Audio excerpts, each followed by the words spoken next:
어젯밤 10시까지 대선 마지막 TVN 토론회가 있었습니다. 후보들 간의 공방을 또 우리가 열심히 봤는데 너무 강하게 충돌했던 장면들도 많았습니다, 어제는. 지나치게 네거티브를 펼치다 보니 듣기 거북한 말까지 나오기도 했습니다. 때문에 최악이라는 평가까지 나오고 있는 토론회였는데 먼저 이재명 후보와 김문수 후보의 공방부터 보여드리겠습니다. 오늘은 저는 가급적 김문수 후보님과의 논쟁을 좀 끌어가고 싶어요. 제일 중요하니까요. 그 국회에서 국무위원들 사과할 생각 없느냐, 기립해서 사과해라 그랬을 때 유일하게 일어나지 않으셨거든요. 사과할 생각이 없었던 겁니까? 그냥 그거는 일종의 그런 군중 재판식으로 더불어민주당 중심으로 해서 전부 고함을 지르면서 백배사죄를 하라든지 이거는 일종의 폭력이지. 그거 사과도 아니고 국회도 아니죠. 그런 식으로 하면 안 되죠. 아수라라는 영화가 정말 성남시를 딱 상징하는 그런 영화입니다. 온 주변이 비리와 감옥 투옥되고 또 많은 사람들이 갑자기 수사받다가 죽어버리고 사퇴하시는 것이 맞지 않느냐 이렇게 보는데 어떻습니까? 전혀 근거 없는 일방적인 주장 잘 들었습니다. 구체적 증거를 하나라도 대보십시오. 제가 부정부패를 저질렀는지. 그 사람들이 사망한 것은 그 검찰의 가혹한 그 압박 수사 때문이죠. 그 돌아가신 분들은 정말로 가슴 아프게 생각합니다. 자, 저런 모습들이 펼쳐졌었고 특히 이재명 또 이준석 이 두 후보 간의 신경전이 특히나 거셌습니다. 두 후보가 크게 부딪혔던 장면들 함께 보겠습니다. 민주당의 당원을 보면 80조에 보면은 여러 가지 범죄 혐의가 있으면은 당직이 기소 시에 정지되게 돼 있는데 1심 유죄 나오자마자 당원 80조가 삭제됐거든요. 더불어민주당은 역사에 없을 정도로 당원 중심의 민주적 정당으로 바뀌었고 강하고 유능한 정당으로 바꿔서 대한민국 정치사에서 가장 큰 야당의 승리를 이뤄냈고 가장 강력한 수권 정당이 됐습니다. 남의 당 얘기하기보다는 개혁신당은 그 허은하 대표를 그렇게 강제적으로 조치를 하지 않았습니까? 또 김용남 의원도 개혁신당 아닌가요? 저는 허은하 의원님이 말씀하신 거 제가 이재명 대표에 대해 평가한 거 읽어드리면요. 매표 포퓰리즘 하는 사람이다. 한국판 차베스다. 김용남 의원은요. 이재명은 대통령커녕 성남시장의 자격도 없다. 경기도민이 낸 세금으로 횡성 한우보다 더 맛있다는 횡령 한우를 사 먹었으면 죄값을 치러야 된다. 뭐 이런 부분도 반영해가지고 같이 데려가셨으면 좋겠다. 이런 말씀 드립니다. 자, 그리고 굉장히 지금 또 논란이 되고 있는 발언이 있습니다. 이준석 후보의 발언인데 어젯밤 토론회가 끝나고부터 지금까지 계속 논란이 되고 있습니다. 어떤 목소리였는지 확인시켜드리겠습니다. 올해 4월에 고등학교에서 이제 폭력 사건이 발생했는데요. 너희 어머니의 뭐 어떻게 했다 뭐 이런 얘기를 했다는데 이거 누가 만든 말입니까? 저의 부족함에 대해서는 그간에 수차 사과 말씀을 드렸고 뭐 다시 사과드리겠습니다.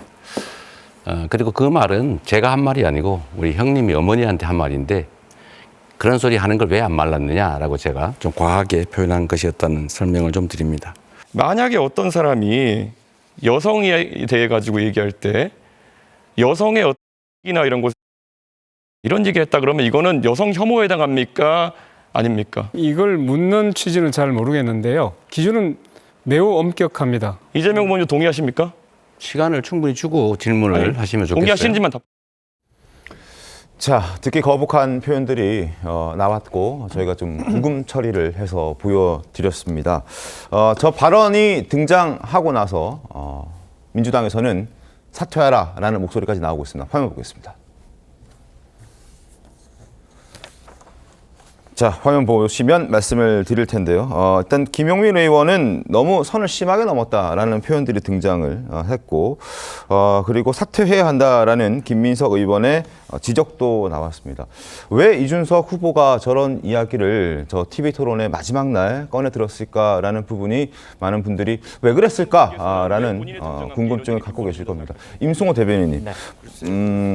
사전 계획된 건 아니었겠죠? 어떻습니까? 사전 계획됐다고 보기는 어려운 발언이지 않을까 싶고요. 그리고 토론회가 진행되고 선거가 마지막 국면으로 접어드는 만큼 후보 간의 어떤 날선 반응이나 날선 발언들이 좀 이어져 가고 있는 것 같습니다. 그러니까 뭐 자막 싱크를 통해서도 확인하셨겠지만 이재명 후보의 어떤 과거 친족 간의 어떤 발언 같은 경우에도 그것이 다른 사람이 한 발언이라 하더라도 그것이 과연 그대로 옮기는 것이 옳냐에 대한 비판도 당연히 뭐 나올 수는 있다라고 봅니다. 하지만 오늘 이준석 후보도 SNS 글을 통해서 짧게 입장문을 올렸는데 네. 이준석 후보도 결국에는 이제 그간에 이준석 후보에게 있었던 어떤 혐오나 갈라치기 딱지들에 대해서 민주 진보 진영 내에서 어떤 기준이 똑같이 적용되나 그리고 특히나 민주노동당 민주당에 대해서 어떤 기준을 설정하고 있는지 그것을 확인하는 차원이었다라는 취지로 SNS 글을 올린 바가 있고요. 뭐 이 부분에 대해서는 과연 그 발언을 과연 그대로 옮긴 것이 적절했냐 아니면 그 발언에 대해서 제대로 대답을 하지 못한 이재명 후보와 권영국 후보의 태도가 옳았냐 이 부분에 대해서는 유권자분들께서 종합적으로 판단하실 문제라고 생각합니다. 알겠습니다. 박민영 대변인 어떻게 보셨습니까? 사실 저희가 아무리 논의가 과열된다라고 하더라도 좀 넘지 말아야 할 금도가 있다라고 생각을 하거든요. 네. 그런데 어제 표현은 비록 인용을 하는 발언이었다라고는 하더라도 수많은 국민들이 바라봐 주시는 그런 방송 토론에서 나오기에는 적합하지 않은 표현이었다라고 다들 생각을 하실 것 같습니다. 또한 이런 표현들이 이 대통령이라는 자리는 특정 성별 세대를 불문하고 모든 국민들을 아우를 수 있는 자리여야 하지 않겠습니까? 네. 그런데 저런 발언을 입에 담는다라는 것만으로 특정 사람들에겐 상처가 될 수도 있고 상당히 이 TV 토론이 이제 특정 연령대에만 또 보는 것도 아니지 않습니까? 그래서 여러 사람들에게 악영향을 미칠 수 있는 발언들인데 너무 이 네거티브에만 함몰된 나머지 좀 부적절한 발언을 하지 않았나 그런 측면에서 저희도 이것은 좀 유감스럽다라고 하는 말씀을 드리고요. 이준석 후보가 선거가 얼마 남지 않은 만큼 빠르게 이 사태에 대해서 좀 사과를 하는 것이 필요하지 않을까 그렇게 말씀드리겠습니다. 민주당에서도 비판의 목소리 나오고 있고 그리고 여성단체에서도 비판의 목소리가 나오고 있습니다. 이준석 후보도 서둘러 입장을 냈습니다. 이준석 후보는 입장을 냈습니다만 사과하는 취지의 입장보다는 자신의 그 발언에 대해서 어떤 이유 때문에 이렇게 입장을 했다. 발언을 했다라는 부분 그리고 이걸 이해하지 못하면 그게 더 이상한 것이다라는 입장 냈습니다. 어떻습니까, 강성필 부대변인님? 어제 토론 주제가 정치 양극화와 정치 개혁이었는데 네. 왜 이게 필요한지를 그대로 보여주는 토론이었다라고 생각하고요. 누가 말싸움을 잘하는가라는 부분이 1차, 2차 토론회에서 부각되다 보니까 네. 3차 토론회에서는 이러한 네거티브 공방이 더 거세진 것 같다. 근데 그중에 특히 말씀하셨던 지금 이준석 후보의 성혐오 발언 앞으로 대선 후보 TV 토론은 19금으로 연령 조정을 해야 됩니다. 우리 아이들이 네. 이준석 후보의 이 성혐오 발언에 대해서 부모에게 물으면 이 부모들은 뭐라고 답을 해야 됩니까? 토론을 빙자해가지고 언어 폭력을 한 이준석 후보는 여성과 아이들에게 사과하고 사퇴해야 된다. 그리고 아직까지도 SNS에 여전히 사과를 하지 않고 이해를 못하면 이상한 사람이라고 말하는 거. 그럼 저는 이상한 사람이 되겠습니다. 그래서 여기에 대해서는 책임져야 된다고 말씀드리고 싶습니다. 그러니까 왜 그랬을까? 마지막 TV 토론회였는데 물론 마지막 TV 토론회였고 주제가 정치 분야였기 때문에 뭔가 자신을 마지막으로 어필할 수 있는 기회가 됐다라고 생각해서 강하게 얘기하려다가 약간의 무리를 둔 듯한 그런 느낌인데요. 여론조사가 최근 좀 잘 나왔던 게 어떤 자신감을 갖게 된 계기가 됐고 그것 때문에 저런 무리수를 둔 것이 아닌가라는 해석들도 있던데 송영길 변호사님 어떠세요? 정치인이 원래 잘 나갈 때 항상 조심해야죠. 많은 선거에서 후보의 가장 큰 적은 후보 자기 자신인 경우가 굉장히 많습니다. 네. 특히나 저 TV 토론은 일단 스튜디오가 온에어가 되면은 참모들도 아무도 그 스튜디오 안에 입실해 있을 수가 없어요. 오로지 후보들만 남는 공간이고 그렇기 때문에 그 공간에서 즉석으로 후보들이 발언하는 것은 그 후보의 평소의 인성, 품성, 자질 이런 것을 고스란히 반영하는 겁니다. 네. 조금 전에 개혁신당 임승호 대변인께서 저 발언은 준비된 발언이 아닐 것이다라고 말씀해 주셨는데 준비된 발언이 아니기 때문에 사실 더 문제인 겁니다. 그러면은 이준석 후보가 평소에 갖고 있는 성인지 감수성, 젠더 감수성이 어떤 수준인지를 여실히 보여주는 것이죠. 그리고 더 나아가서 이준석 후보의 SNS 메시지는 본인의 잘못된 발언을 끝까지 합리화하고 있다는 점에서 사실 이재명 후보와 별로 다를 바가 없습니다. 네. 이재명 후보도 그 커피 원가 120원 발언, 잘못된 호텔 경제학 예시 이런 것들을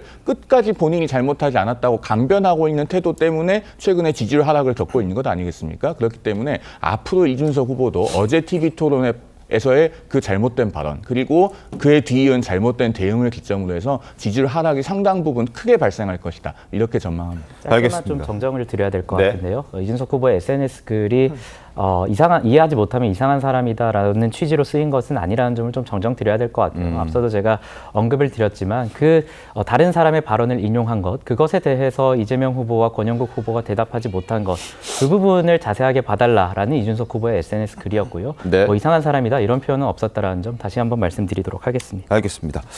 자, 어쨌든 그 논란이 좀 뜨겁습니다. 앞으로 선거 기간이 계속되는 동안에 지지율 변화에도 적지 않은 영향을 줄 수 있는 어제 TV 토론회의 발언이었습니다. 그리고 이재명, 이준석 후보 두 사람의 공방 더 있었습니다. 좀 더 보여드리죠. 사적 유용 때문에 재판받고 계신 거거든요. 259번 과일을 사주셨는데 2,791만 원어치 드렸어요. 1kg에 10,000원 정도 하던데요. 이 기준이라면은 2,800만 원어치의 과일을 2년 동안 드셨으면은 2.8톤입니다. 혹시 집에 뭐 코끼리 같은 거 키우십니까? 그래서 엉터리라는 거예요. 그거는 제가 쓴 일도 없고 그 쓴 거 본 일도 없고 제가 그걸 지시한 것으로 보여진다라고 기소를 했는데 그런 근거 자료가 한 개도 없어요. 그래서 엉터리 조작 기소다 이렇게 얘기하는 겁니다. 계엄 해제하는 날 술 드시다가 그때 알아서 집에 가서 샤워하고 거기서 이렇게 시간 끌고 있다는 게 도저히 납득이 안 되는데 해명을 한번 해봐 주시죠. 집에 가까운 위치에 있었고 그리고 식사 자리에 있던 다른 의원도 똑같이 했습니다. 담을 넘느냐 이런 문제 같은 경우에는 들어가려고 하는 모습이 영상에 남아있는 것인데 안 들어가려고 했다? 무슨 허위 사실을 주장하시는 겁니까? 의원님 담 넘어서 들어가셔야 됩니다 하니까 시끄러 임마 이러면서 말 막았잖아요. 그때는 이미 표결이 끝난 뒤였습니다. 글쎄, 한참 그거는- 뒤였습니다. 자, 지금 두 사람의 어쨌든 어제 이준석 후보의 타겟은 명확히 이재명 후보였습니다. 그리고 이재명 후보는 이준석 후보의 발언을 조금 피하려는 노력도 했었으나 결국 너무 많은 질문들이 왔기 때문에 피할 수 없이 대응을 하는 과정도 저희가 지금 보여드리고 있는데 어제 저 모습은 어떻게 좀 보셨습니까? 저는 이준석 후보가 두 차례 토론을 통해서 일정 부분의 소득을 얻었다고 생각했는지 네? 너무 지금 들떠 있는 것이 아닌가 싶습니다. 준비되지 않은 발언이 아니고요. 저건 명확하게 준비된 발언입니다. 그렇기 때문에 굉장히 심각하다라고 볼 수가 있고 실수가 아니에요. 네. 과연 국정 운영 능력이 있는 것인가 이것을 당연히 의심해 볼 수밖에 없는 그런 상황이고요. 예를 들면 과일값이나 이런 것들은 검찰에서 이재명 후보 조사조차 안 하고 그냥 기소했거든요.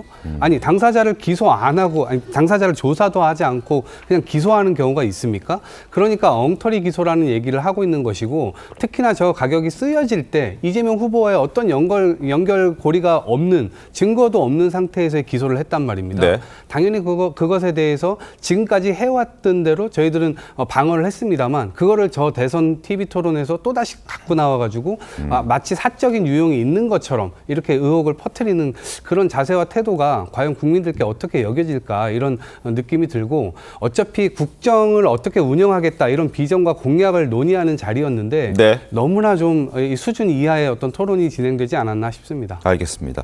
자, 어제 권영국 민주노동당 대선 후보는 이러한 진흙탕 싸움을 질타하듯 다른 후보들 간의 공방이 끝나면 한마디씩 지적을 하기도 했는데 그 모습도 보여드립니다.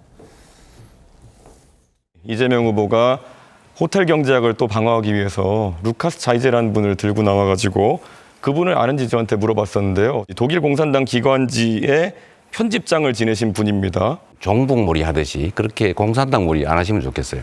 그 사례는 한국은행의 책자에도 나오는 사례예요. 루카스 차이제가 어떤 사상을 갖고 있는지 저는 관심도 없습니다. 또다시 진흙탕 싸움이 시작됩니다. 뭐 이념 논쟁을 하는 곳은 아니잖아요. 좀 자중해졌으면 좋겠습니다. 이준석 후보에게 묻겠습니다. 여성가족부 폐지하자고 하고 최저임금 차등제 두자고 하고 40대 윤석열을 보는 것 같아서 매우 유감입니다. 어제 많은 분들이 기대하고 지켜봤던 마지막 3차 TV 토론회였음에도 불구하고 지금 저희들이 보여드렸던 것처럼 네거티브 공방이 과도하다, 못해 너무 지나쳤다라는 지적들까지 나오고 있고 최악이었다는 평가도 적지 않게 나오고 있습니다. 아마 많은 분들께서 정책은 기억나지 않고 비방과 폭로에만 얼룩진 TV 토론으로 기억됐다는 점 너무나 안타깝다는 생각도 함께 듭니다.